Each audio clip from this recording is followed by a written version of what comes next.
Welcome to my blog vlog. My name is Mustafa, otherwise known to my readers as I'll Muse You, and it feels good to be back again with you this week for another reading aloud of my blogs. And we have a goodie this week. One of my favorite ones that I did is called Signs. And everybody know what a sign is. We see it all the time. Um, it is give you information for life. Yeah.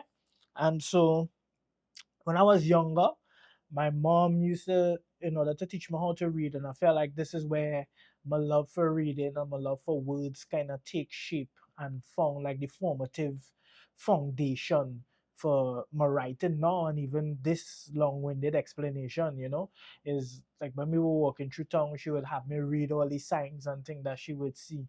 And yeah, I became very good at it. So this one is called Signs. You could always check out my blog at Coffee, Kofi. Well, the link in it, yeah, the link right here somewhere there, and we're good to go. So, Signs, a reflection on what we learn to read and what we miss. Like I was explaining before, what my mother taught me. My mother used to make me read everything, every sign we passed while shopping, every word on Charlotte Street, every letter that dared showed its face. My mother was like a bookworm to her. Like she had like a bookshelf of encyclopedias. She used to read plenty Mills and Boons. I don't know those I wouldn't class as novels, but they were like a good air reading. No, I'm thinking a good air reading. But yeah, she was up on those books a lot. She had the encyclopedias, dictionaries. She was a ferocious reader, right? So take it from the top. What my mother taught me.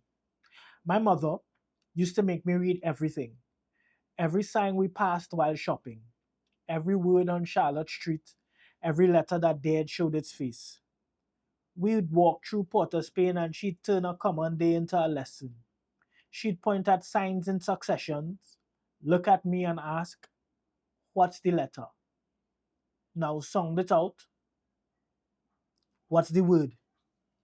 Good. She'd smile and say, "You must always be able to read the signs, son." And I was good at it. There wasn't a sign I could see and couldn't read. There was not a sign I could see and could not read. What no one teaches you. Funny how you can learn to read everything except life.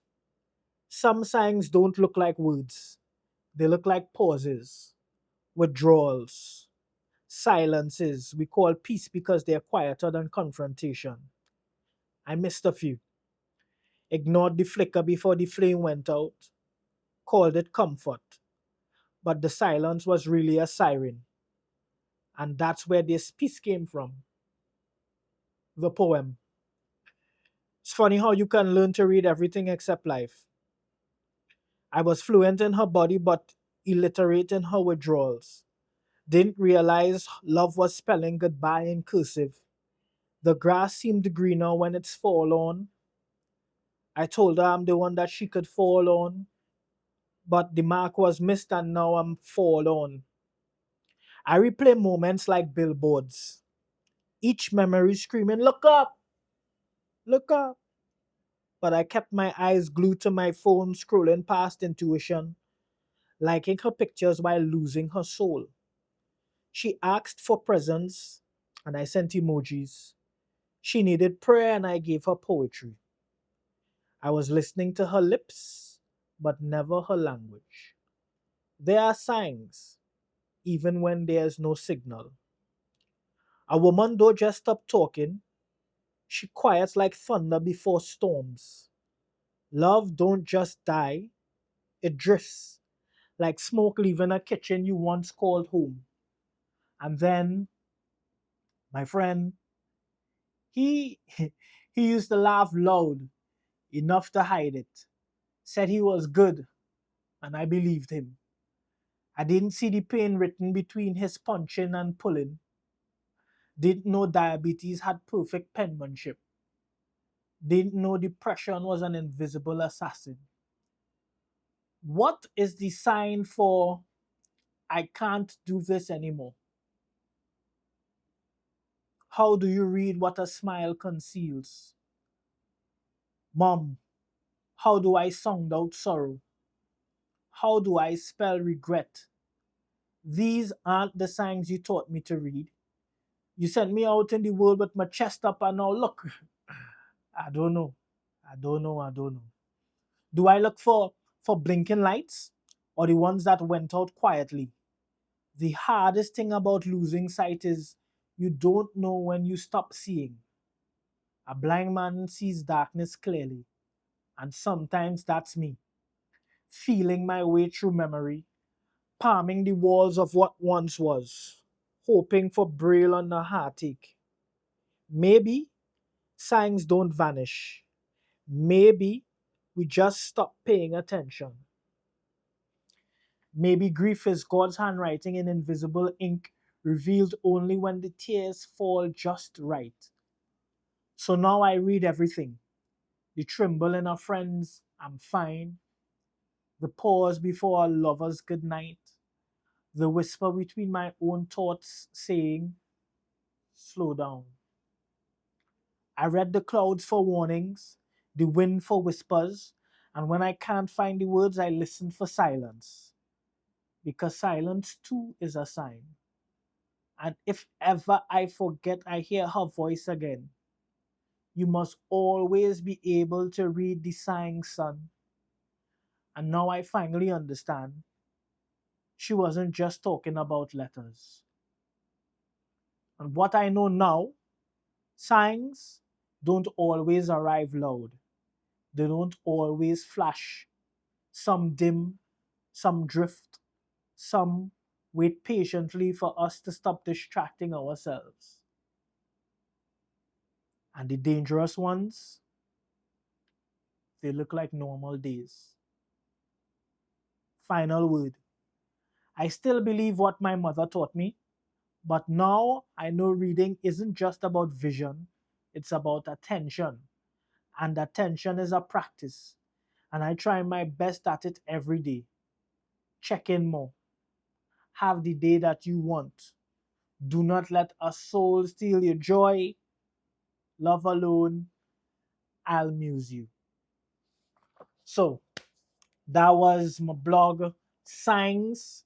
Yeah, and like I said at the top, I think, and in the middle of the piece, it is important for us to pay attention to our friends, to our loved ones, and look for the signs that aren't always readily available to us to notice the change in our situations, the change in someone's close to us life.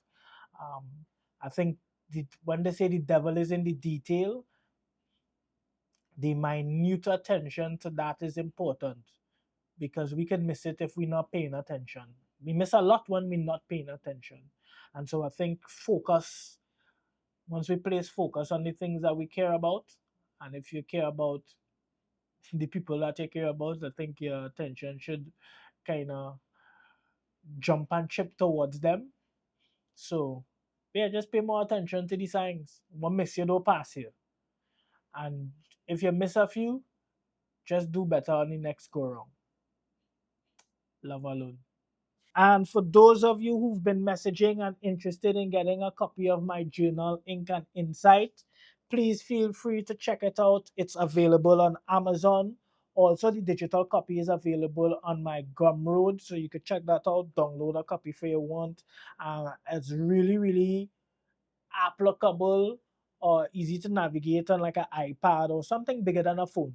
You get like the same journal feel, but the digital hands-on for like more personable time and intimacy if you're looking for that. I mean, nothing beats writing, but second best is the digital version of it. Um, there, there are poetry prompts in it. Also, there is coloring. There's a color section. Yeah, you get the color. So aside from the poetry prompts, you get the color section. I would definitely say it's one of those a really really great journal. You do want to get your hands on a copy for sure. I would definitely appreciate the support.